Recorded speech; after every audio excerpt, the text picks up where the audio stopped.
Yes, good evening, no? Magandang gabi, mga ka-G5. Welcome na naman sa ating panibagong usapan ngayong gabi. Pero bagong lahat, ganoon pa din ang ating wish, no? Nasa mabuting kalagayan ang lahat nating mga kababayan, mga OFWs, at mga masisipag nating mga kababayan, lalo-lalo na yung nasa baba, no? Naghanap buhay ng patas para maputustusan ang pangailangan ng bawat pamilya.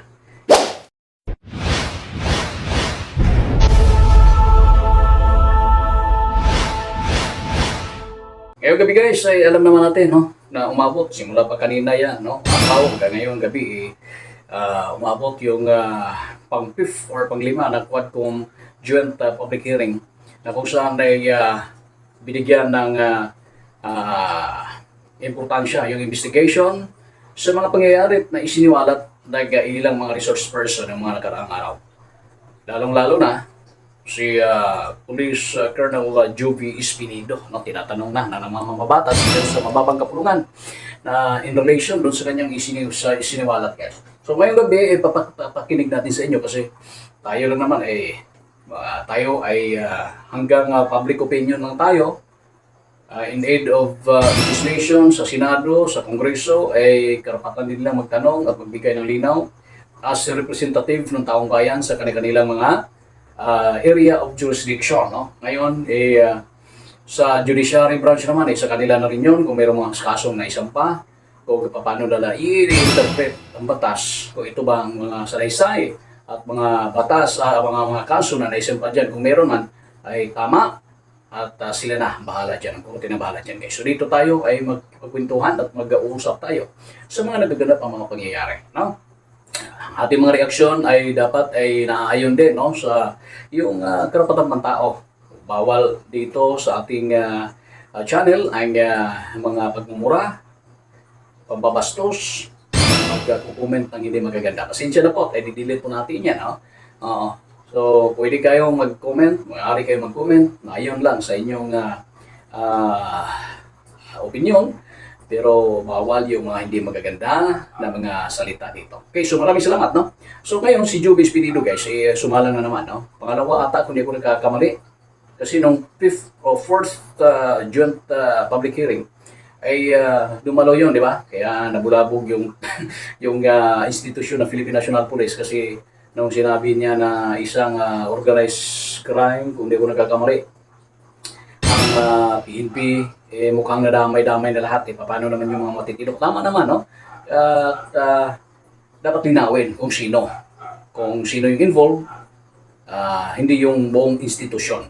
No? Para namang yung nagkasala ay isang member ng family, tapos idinamay na yung buong pamilya. Pero meron naman nakabawi naman si Colonel Jovi Espinido doon. Dahil meron siyang letter at binasa at pinaliwanag at talagang kinaklaro niya na mga ilang mga members ng PNP, yung mga gumagawa ng mga hindi magagandang gawain, illegal, na kung saang parte ng illegal activities at hindi yung buong institusyon. No? So, maraming salamat din, no, sa paglilinaw ni PNP Colonel Jovi Espinido, isang retirable na police guys. Ngayon, pakikinggan natin yung mga tanong ni Colonel Busita, nga isang kongresista din, at yung mga sagot ni Colonel Espinido dito dahil mayroong mga paglilinaw dito si Colonel Busita guys. The next to interpolate is Congressman Busita. You are recognized. Thank you, Mr. Chair. Mr. Chair, may I proceed to Colonel Espinido, Mr. Chair? Please proceed. Thank you, Mr. Chair. Colonel Espinido, pumasok ka sa PNP service noong 1996, tama ba? Yes po, Your Honors, Mr. Chair. Kailan ka na-assign or nag-engage sa intelligence and operations? Nung ma-assign ako sa Region 8 from Region 7, Marirecall mo ba kung anong year? 2000, Your Honors, Mr. Chair. 2000. 1999, 2000 sa PAOK-TF. So, yes. Thank you, Mr. Chair. So, more than 20 years ka na sa intelligence and operations, right? Ganon, yes, Okay. Mr. Chair. Kailan ka na-engage sa anti-illegal drugs? Andin ako ng Kano, San City Anti-Narcotics Unit, 2001, 2002. So, more than 20 years ka na rin sa anti-illegal drugs, tama? Hindi 20 years kasi sa Regional Intelligence Investigation ako, Division, Your Honors. Specifically, pag sa Kano, 3 taon lang sa Kano. Yes, okay. During the previous hearing, tama ba yung nadinig ko, Mr. Chair, na nabanggit ni Colonel Espinido, kung ayaw ng Chief PNP ang illegal drugs, walang illegal drugs. Tama ba? Yes. Thank you. Big yes, Your Honors. Thank you, Mr. Chair. Ano ang nagtulak sa'yo para sabihin ito? That is my personal experience, Your Honors, Mr. Chair. Based naman sa area na assign ko sa bayan ng Gandara, San Miguel, Albuera, at saka sa Usamis. Okay. Mr. Chair, naniniwala ka ba na alam ito ng maraming PNP personnel, pero ikaw lamang ang naglakas loob na expose ito? Mayroon nakaalam mostly, Your Honors, mga classmate ko. At saka sa Region 8, alam nila. Alright. So, abangan na lang natin kung ano pa yung mga karagdagang pangyayari after nitong hearing na ito, guys, no? Meron ng mga additional na paglilinaw itong si Colonel Espinido sa mga tanong ni Colonel Busita. At alam na alam naman natin na bukang bibig, no? Bukang bibig ni Espinido talagang mayroong mga kahalong Bible verse, no? At yun ay isa sa makikita natin maganda rin at laging gabay sa kanyang pagkatao itong mga salita ng Diyos. At abangan na lang natin kung ano pa yung mga karagdagang impormasyon. Mga pangyayari ukol dito, meron pa kayang 6 quadcom hearing kasi mga taas-taas at mga babang usapan pa ito. Itong gagawin nila. No? And pagkatapos nito, ano ang mangyayari? Yan yung Na yun, abangan natin. mga nangyari sa akin, Your Honors.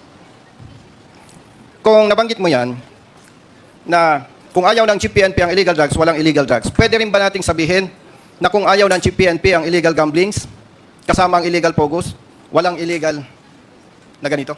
Yes, Your Honors. Thank you, Mr. Chair.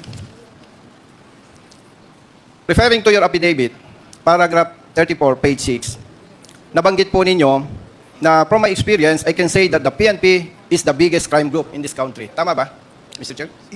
Yes, Your Honors, but I made repeatedly explain and expound the last Quad Committee hearing, Your Honors. Yes. Ano ang nagtulak sa'yo para sabihin to? Your Honors, I have supposedly reply for the controversial issue last hearing, but that is your question. I'm not yet read my reply, Your Honors. But to tell you, I can say that because of also my experience. Yes, And- thank you, Mr. Chair. Colonel Espinido, Mr. Chair, sinabi mo ba ito na the biggest crime group sa ating bansa ay ang PNP dahil may mga personnel ng PNP na involved sa illegal drugs? Yes or no? Yes. Mr. Sinabi mo rin ba ito, Mr. Chair, dahil may PNP personnel na involved sa illegal gamblings? Yes or no? Yes, Your Honors. Sinabi mo rin ba ito dahil may mga involved na PNP personnel sa kidnappings? Yes, Your Honors.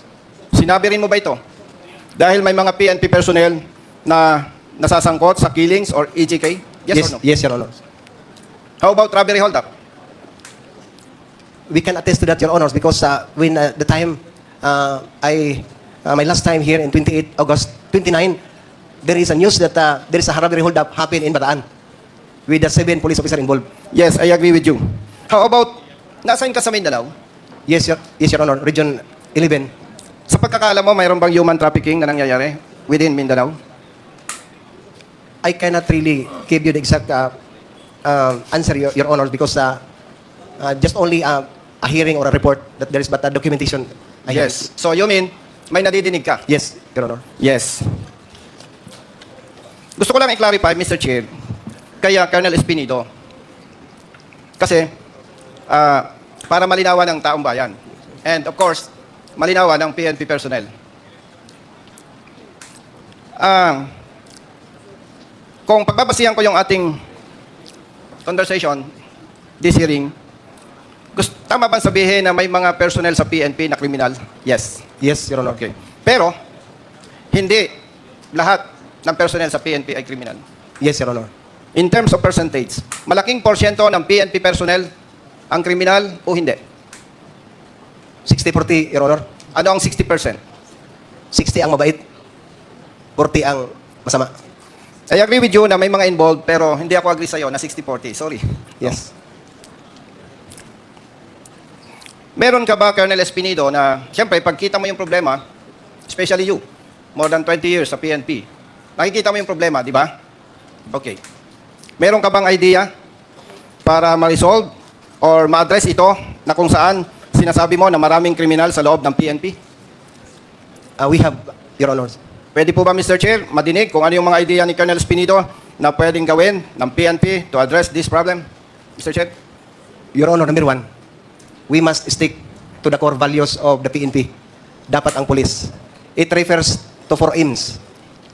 Makadiyos, God-fearing, makakalikasan, makatao at makabansa. Remember, Your Honors, when I applied for police or public basic recruit course as a P1, sa pag-umpisa pa lang sa training, turuan ka na ng enlisted instructor mo na mag-utang. Tinawag na isyomatic. Hanggang matapos ka sa pag-training mo, utang, loan. Tinuruan ka na hindi ka magbayad sa utang mo kasi wala ka ng pera, wala ka ng sweldo, wala ka ng sahod. Kasi ang gusto din ng P1 na hindi siya pagtripan ng mga enlisted instructor, kung ano-ano na lang ang gusto ng mga enlisted instructor, sang-ayon ang P1. Diyan pa lang sa training center, Your Honor, hindi mo na makikita na makadiyos ang polis. Pangalawa, dapat masali sa subject ng PPEC. Yung talagang prinsipyo na may Panginoon. Your Honor's involvement of concubinage and adultery sa law enforcer ang dami. Law breaker, law enforcer, law breaker. Kaya hindi, paano natin masolba ang problema? When in fact, in the police station, in training center mismo, may tungit. Illegal gambling. Ang nag-umpisa, ang mga senior officers. That's why I can say, Your Honors, Mr. Chair, that if we need to change the total PNP, the member of the PNP, it must be from the general down the line, not from the P1 up to the general. Yun ang nakikita ko, Your Honors, dapat talaga iisabuhay yung pro-God, yung God-fearing para makita mo ang commitment ng isang law enforcer na hindi takot mag-implement kasi ang katakutan lang niya ang Panginoon. Your Honors. Mr. Chair, yung nabanggit ni Colonel Espinido, the first two for core values ng PNP, which is makadiyos at makatao. Balikan ko lang yung nabanggit mo na kung ayaw ng Chief PNP ang illegal drugs, walang illegal drugs. Kung Yes. ayaw ng Chief PNP ang illegal gamblings, walang illegal gamblings. Yes, Your Honor. Tanong, may idea ka pa ba kung itong makadiyos at makatao ay sabi-sabi lamang, is there any option para ma-address yung problema? Number one, Your Honors, yung personal commitment mo sa trabaho, mahalin mo yung trabaho, at saka sundin mo yung utos ng Panginoon because we all know that the laws of the land is refer to the Ten Commandments, the law of God. So, kung isasabuhay mo yung batas na yon, magsasabi tayo na totoo kang nagtrabaho na may Panginoon kasi hindi ka takot at saka alam mo kung anong batas na ipapairal o i-implement mo, enforce mo kasi yun na, sinasabuhay mo yung training mo, you love your training, you love your organization because you love first your God, Your Honor. Are you aware, Colonel Espinido, na meron chaplain service sa PNP? Yes, Your Honor. Gusto mo bang sabihin na parang kulang yung kanilang trabaho? Yes, ang laking kulang, Your Honor. When in fact, I have a picture, document in my chapel of Region 8, Police Regional Office 8. Makikita mo, Your Honors, ang kaibahan. Ang 10 Commandments na sa Exodus chapter 20, verse 3 to 17, iniba na. Iniba na ang 10 Commandments na nilagay sa harap ng chapel. So, doon pa, law breaker na ang pulis. But iniba na ang 10 Commandments na binigay ng Panginoon sa Exodus 20, 3 to 17. Specific yun from 1 to 4, love your God. From 5 to 10, love your neighbor as you love yourself. So doon nag-umpisa na. Nasa loob pa, may violation na, disobedient of the law. Ang kapulisan natin. Sa Pro 8, Your Honor, I can see to that. Going back, so dapat, tama ang ilalagay ng Chief PNP. Yes, Your Honor. Abangan na lang natin kung ano pa yung mga karagdagang impormasyon at mga pangyayari ukol dito, no? At pagkatapos nito, ano ang mangyayari, yan yung abangan natin. Maraming salamat hanggang sa muli guys, sa ngalan po ng Team 5 TV. Sana po ay maging maayos ang takbo ng lahat at maging malinis at kung ano pa ang magagandang epekto pagkatapos ng mga investigasyon dyan sa Kongreso nitong mga ginagawang investigasyon ngayon. Hanggang sa muli, maraming salamat at mabuhay ang buong Pilipinas.